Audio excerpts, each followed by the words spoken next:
शाम का अंधेरा धीरे धीरे बाजार की तंग गलियों में उतर रहा था। चारों तरफ लोगों का कोलाहल, रेहड़ी पटरी वालों की आवाजें और ताजा सब्जियों की मिली-जुली महक फैली थी। ज्योति ने अपना थैला संभालते हुए गोभी का एक फूल उठाया और सब्जी वाले की तरफ देखते हुए बोली, अरे भैया, ये रेट तो बहुत ज्यादा है। कल तो बहुत कम थे, आज अचानक इतना भाव बढ़ गया। थोड़ा सही लगाओ ना, हमेशा यहीं से तो ले जाती हूं। सब्जी वाला अभी तराजू ठीक कर ही रहा था कि तभी पीछे से एक जानी पहचानी आवाज गूंजी, भैया, जरा मुझे भी 2 किलो प्याज दे देना। ज्योति का हाथ वहीं ठिठक गया। वह जानती थी कि यह मनोज है। मनोज ने सब्जी वाले को पैसे देते हुए मुस्कुराकर ज्योति की तरफ देखा और बेफिक्री से बोला, आज मौसम बड़ा सुहाना है, तो सोचा क्यों ना घर जाकर गर्मा गर्म पकौड़े बनाए जाए।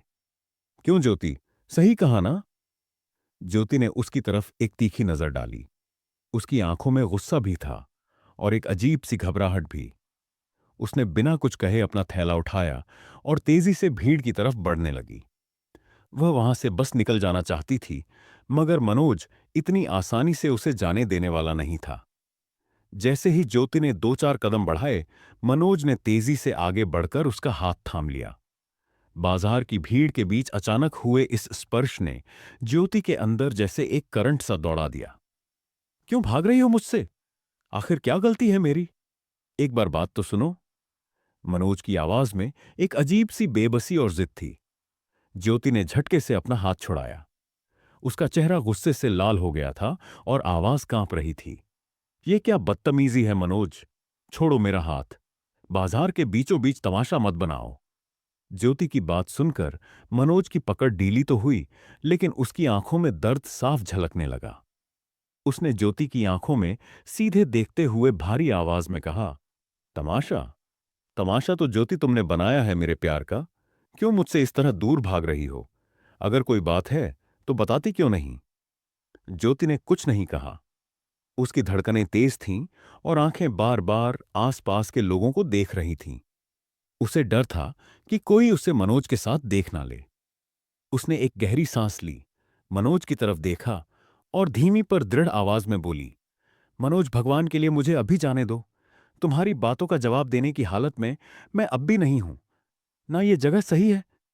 ज्योति की आंखों में छटपटाहट देख मनोज ने आवाज को धीमा लेकिन बेहद भारी करते हुए कहा, ठीक है ज्योति, अभी मैं तुम्हें नहीं रोकूंगा।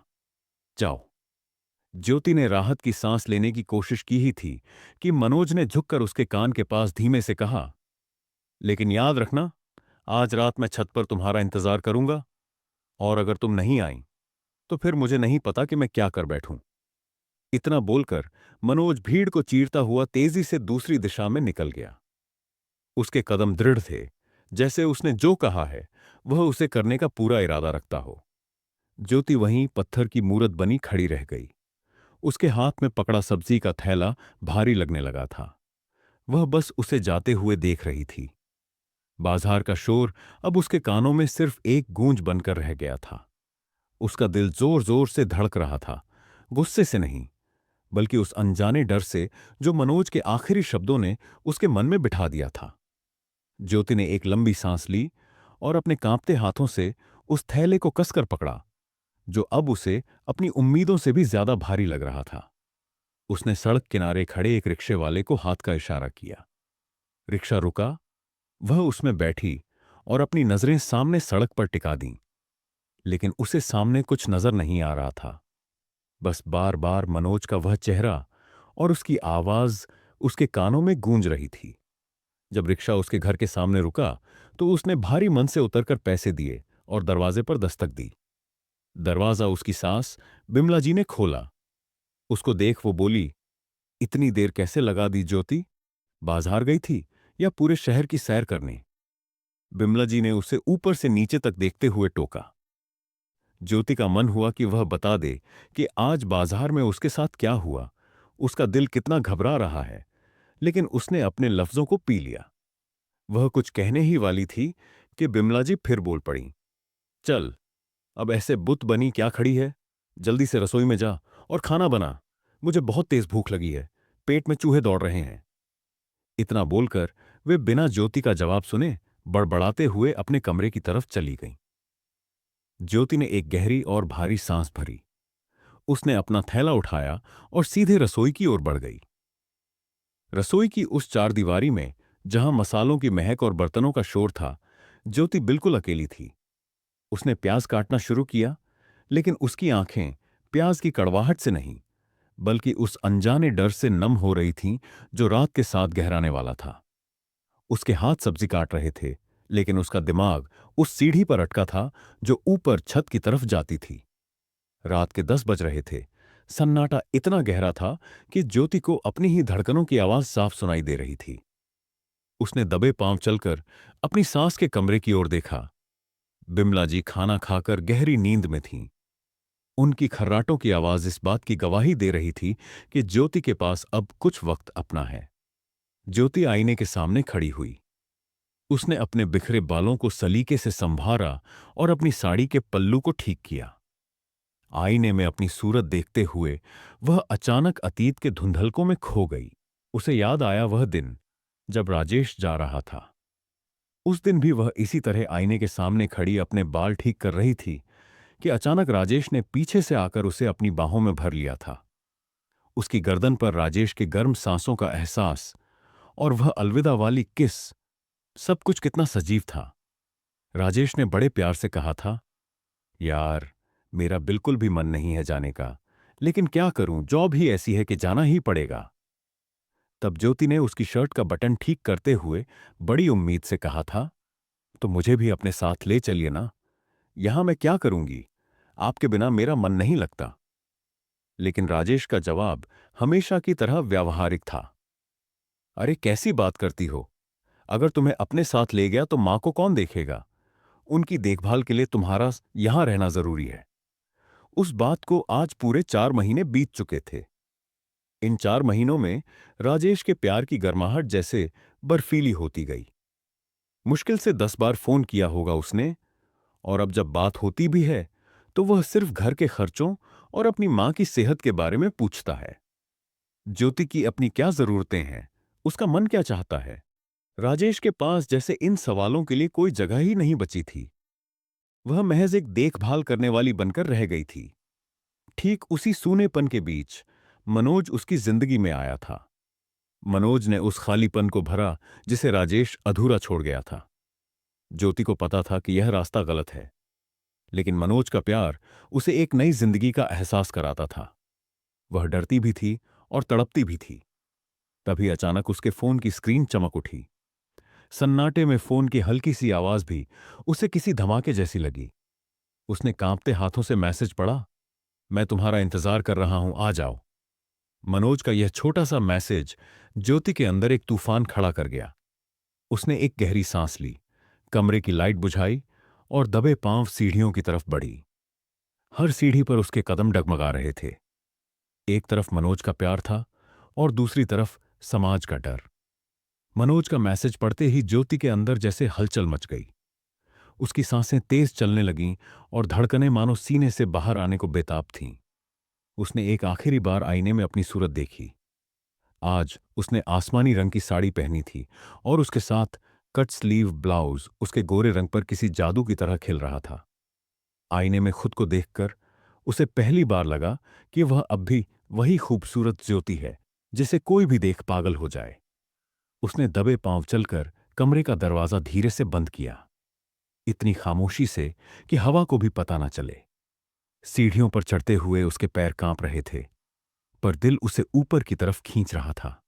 जैसे ही उसने छत पर कदम रखा, ठंडी हवा के झोंके ने उसकी साड़ी के पल्लू को उड़ा दिया। सामने वाली छत पर मनोज खड़ा था। चांद की मध्यम रोशनी में उसका चेहरा साफ दिख रहा था, जो सिर्फ और सिर्फ ज्योति की एक झलक पाने के लिए बेचैन था। जैसे ही मनोज की नजर ज्योति पर पड़ी, उसकी आंखें फटी की फटी रह गई। आसमानी साड़ी में लिपटी ज्योति उसे उस रात किसी अप्सरा से कम नहीं लग रही थी। मनोज ने बिना वक्त गंवाए अपना हाथ आगे बढ़ाया। ज्योति ने मुड़कर एक बार अपने घर की ओर देखा और फिर मनोज का मजबूत हाथ थाम लिया। मनोज ने उसे सहारा देकर बड़ी सावधानी से अपनी छत पर खींच लिया। उस छुअन्न में एक ऐसी बिजली थी जिसने ज्योति के सारे डर को एक पल में राख कर दिया। मनोज की आंखों में अपने लिए वही पुराना पागलपन और कशिश देखकर ज्योति ने अपनी नजरें झुका लीं। मनोज ने धीरे से उसका हाथ पकड़कर उसे अपने कमरे की ओर इशारा किया। दोनों खामोशी से छत से लगे उस कमरे के अंदर चले गए। मनोज ने कमरे का दरवाजा बंद किया और कुंडी लगा दी। दरवाजा बंद होते ही जैसे बाहर की दुनिया और उसके सारे नियम उन दोनों के लिए वहीं खत्म हो गए हों। मनोज पलटा और उसने ज्योति को देखा, जो बहुत सुंदर लग रही थी। उसने एक पल की भी देरी नहीं की और आगे बढ़कर ज्योति को अपनी मजबूत बाहों में भर लिया। ज्योति के जिस्म में एक सिहरन सी दौड़ गई। मनोज ने उसके कंधे पर अपना सिर रखा और भारी आवाज में बोला, क्यों तड़पा रही हो तुम मुझे ऐसे ज्योति? आखिर क्यों ऐसे दूर भागती हो तुम? तुम्हें अंदाजा भी है कि तुम्हारे बिना मेरी हर रात कैसे गुजरती है? क्यों खुद को और मुझे इस आग में जला रही हो? ज्योति, जो महीनों से अपने अंदर एक तूफान दबाए बैठी थी, मनोज की बाहों में आते ही जैसे पिघल गई। उसे राजेश की वो बातें, घर की वो चारदीवारी और समाज का डर अब याद नहीं था। मनोज की सांसों की गर्माहट और उसके जिस्म की खुशबू उसके दिमाग पर छा गई थी। उसे एक ऐसा मीठा आनंद महसूस हो रहा था जिसे वह शब्दों में बयान नहीं कर सकती थी। मनोज ने धीरे से ज्योति का चेहरा ऊपर उठाया और बोला, ज्योति, कभी कभी मुझे यकीन नहीं होता कि तुम वाकई मेरे पास हो। तुम्हारी ये खुशबू, ये तुम्हारा मेरे करीब होना, ये सब एक हकीकत है या मेरा कोई हसीन ख्वाब? मनोज की बाहों में सिमटी ज्योति को ऐसा लग रहा था जैसे उसकी रूह बरसों की प्यासी हो। जब मनोज का हाथ उसकी कमर पर टिका तो उस स्पर्श ने ज्योति के शरीर में एक ऐसी लहर दौड़ाई जिसने उसे सुध बुद्ध खोने पर मजबूर कर दिया। वह सब कुछ भूल जाना चाहती थी, वह घर, वह अकेली रातें और राजेश का वह ठंडा व्यवहार। वह बस इस पल में ठहरकर मनोज के प्यार में समा जाना चाहती थी। मनोज के होंठ अब ज्योति के होंठों के इतने करीब थे कि उनकी गर्म सांसें आपस में उलझ रही थीं। मनोज ने बड़ी नजाकत से उसके चेहरे पर आती बालों की लट को पीछे किया। फिर वह धीरे धीरे ज्योति की हथेलियों और उसके गले के नीचे अपनी मोहब्बत के निशान छोड़ने लगा। ज्योति ने अपनी आंखें कसकर मूंद लीं। उसे यह एहसास इतना सुखद लग रहा था कि उसने भी अपनी बाहें मनोज के इर्द गिर्द कस लीं और उसके करीब आ गई। कमरे की उस मध्यम रोशनी में ऐसा लग रहा था मानो आज वे दोनों समाज और दुनिया की बनाई हर सीमा को पार कर देंगे। मनोज के जज्बात अपने चरम पर थे, लेकिन जैसे ही मनोज के हाथों ने ज्योति की उस आसमानी साड़ी के पल्लू को धीरे से हटाना चाहा, ज्योति के शरीर में एक झंझनाहट सी हुई, लेकिन वह सुकून की नहीं बल्कि चेतावनी की थी। उसने तुरंत मनोज के हाथ को पकड़कर रोक दिया। उसकी सांसें फूल रही थीं और चेहरा पसीने से भीग गया था। उसने धीरे से खुद को मनोज की बाहों से अलग किया और कांपती आवाज में बोली, नहीं मनोज, यह ठीक नहीं है। हम यह क्या कर रहे हैं? मनोज कुछ समझ पाता उससे पहले ही ज्योति एकदम से खड़ी हो गई। कमरे की उस मध्यम रोशनी में उसकी आंखों में साफ डर और पछतावा दिख रहा था। मनोज ने हड़बड़ाकर उसका हाथ पकड़ा और विनती भरे स्वर में कहा, ज्योति, प्लीज रुक जाओ, मेरी बात तो सुनो। ज्योति ने अपना हाथ छुड़ाते हुए खुद को संभाला। उसके दिल की धड़कनें उसके कानों में गूंज रही थीं। उसने गहरी सांस ली और दृढ़ता से कहा, नहीं मनोज, यह सब गलत है। मैं यहां सिर्फ तुमसे मिलने आई थी, खुद को खोने नहीं। यह मर्यादा तोड़ना हमारे रिश्ते को ही खत्म कर देगा। इतना बोलकर उसने तेजी से पीछे मुड़कर दरवाजे की कुंडी खोली। वह एक पल के लिए भी नहीं रुकी। वह तेज कदमों से सीढ़ियां वहां चढ़ी और छत पर पहुंचकर एक ही छलांग में अपनी छत की मुंडेर पार कर गई। मनोज उसे पुकारता रह गया, लेकिन वह तब तक अपने कमरे के अंदर जा चुकी थी। कमरे का दरवाजा अंदर से बंद करते ही वह उससे टिककर जमीन पर बैठ गई। उसका पूरा शरीर कांप रहा था, दिल की धड़कन अभी भी बहुत तेज थी, लेकिन उस डर के बीच एक अजीब सा सुकून था, एक संतोष कि उसने अपनी भावनाओं के आगे घुटने नहीं टेके और खुद को कुछ ऐसा करने से रोक लिया जिसे वह शायद ताउम्र माफ नहीं कर पाती। वहीं दूसरी ओर मनोज अपनी छत पर खड़ा उस सूने आसमान को देख रहा था, जहां से उसकी चांदनी अभी अभी ओझल हुई थी। वह बस उसे जाते हुए देखता रह गया। उसके पास ना कोई शब्द थे और ना ही कोई अधिकार। रात की उस उथल पुथल के बाद ज्योति सुबह तक गहरी नींद में सो रही थी। तभी अचानक दरवाजे पर हुई जोरदार दस्तक से उसकी आंख खुल गई। उसने हड़बड़ाकर मेज पर रखी घड़ी की तरफ देखा तो सुबह के 6 बज रहे थे। बाहर अभी हल्का सा उजाला ही फैला था। ज्योति ने उबासी लेते हुए मन ही मन बुदबुदाया, इतनी सुबह कौन हो सकता है? मां जी तो अपने कमरे में होंगी। उसने उठकर अपनी साड़ी को संभाला और भारी मन से दरवाजा खोला। जैसे ही किवाड़ खुले, ज्योति की आंखें फटी की फटी रह गईं। सामने उसका पति राजेश खड़ा था। वही पुराना मुस्कुराता चेहरा और वही प्यार भरी नजरें। ज्योति को लगा जैसे वह कोई सपना देख रही हो। कल रात की वह ग्लानि, वह डर और मनोज के साथ बिताए हुए पल, सब कुछ राजेश को देखते ही आंसुओं के सैलाब में बह गया। ज्योति ने बिना कुछ सोचे राजेश को कसकर गले लगा लिया और फूट फूट कर रोने लगी। राजेश उसके इस तरह भावुक होने पर थोड़ा हैरान हुआ। उसने ज्योति की पीठ सहलाई और बड़े प्यार से पूछा, अरे क्या हुआ? मैं तो तुम्हें सरप्राइज देना चाहता था, पर तुम तो रोने लगीं। क्या हुआ ज्योति? ज्योति ने हिचकियां लेते हुए राजेश के सीने में अपना सिर छुपा लिया और रूंधे हुए गले से बोली, अब कभी मुझे छोड़कर मत जाना। मैं तुम्हारे बिना और नहीं रह सकती, प्लीज राजेश, अब कभी मत जाना। राजेश का दिल पिघल गया। उसने ज्योति का हाथ अपने हाथों में लिया, उसे चूमा और नरमी से कहा, अच्छा बाबा, अब मैं तुम्हें कभी ऐसे छोड़कर नहीं जाऊंगा, पक्का वादा। तभी आहट सुनकर बिमला जी भी अपने कमरे से बाहर आ गईं। अपने बेटे को अचानक सामने देख उनकी खुशी का ठिकाना ना रहा। उन्होंने आगे बढ़कर राजेश का माथा चूमा और ज्योति की तरफ देखते हुए बोली, शुक्र है तू आ गया बेटा। अब मेरी बहू को ऐसा अकेला छोड़कर कभी मत जाना। राजेश ने अपनी मां और पत्नी की तरफ देखा और एक बड़ी खुशखबरी सुनाते हुए बोला, नहीं मां, अब मैं कहीं नहीं जाऊंगा। मेरा ट्रांसफर हो गया है और अब मेरी पोस्टिंग दिल्ली में ही हो गई है। अब से हम हमेशा साथ रहेंगे। यह सुनते ही ज्योति के चेहरे पर चमक आ गई। उसकी आंखों में अब दुख के नहीं, बल्कि सच्ची खुशी के आंसू थे।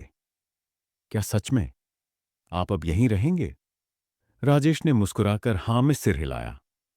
पूरे घर में अचानक खुशियों का माहौल छा गया। रसोई से चाय की खुशबू और घर के आंगन में खिली धूप जैसे यह कह रही थी कि इस ज्योति की जिंदगी का वह अंधेरा दौर अब खत्म हो चुका है। उसने एक पल के लिए ऊपर उस छत की ओर देखा जहां पिछली रात की धुंधली यादें अब भी कहीं ठहरी हुई थीं। लेकिन आज उसकी आंखों में वह डर और तड़प नहीं थी। उसे एहसास हुआ कि उसने सही वक्त पर खुद को संभाल लिया था, वरना आज यह सवेरा इतना सुंदर ना होता। तभी राजेश पीछे से आया और उसके कंधे पर हाथ रखते हुए बोला, ज्योति, चाय बन गई क्या? आज बहुत दिनों बाद घर की बनी चाय पीने का मन है।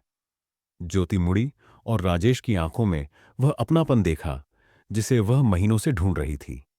उसने मुस्कुराकर सिर हिलाया। बाहर बरामदे में मां जी की हंसी गूंज रही थी। ज्योति को लगा जैसे उसका संसार फिर से बस गया है। उसने अपनी पिछली रात की उस गलती और उस तड़प को एक बुरे सपने की तरह हमेशा के लिए पीछे छोड़ दिया था। अब उसके सामने एक लंबी और खुशहाल जिंदगी थी, जहां सिर्फ उसका पति, उसका परिवार था। घर की उस चहारदीवारी के भीतर प्यार और भरोसे की धूप अब और भी गहरी हो गई थी। दोस्तों, रिश्तों की बुनियाद सिर्फ साथ रहने से नहीं, बल्कि भरोसे और सब्र से बनती है। अकेलापन कभी कभी हमें गलत रास्तों की ओर ले जा सकता है, लेकिन सही वक्त पर लिया गया एक फैसला न केवल हमारा सम्मान बचाता है, बल्कि उजड़ते हुए घर को फिर से खुशियों से भर देता है। आपको हमारी ये कहानी कैसी लगी? कमेंट्स में जरूर बताएं। वीडियो को लाइक करें और इस सफर का हिस्सा बनने के लिए सब्सक्राइब करें। तैयार रहिए, क्योंकि हमारी अगली कहानी और भी रोमांचक होने वाली है। और साथ ही अपना ख्याल रखें और जुड़े रहें। धन्यवाद।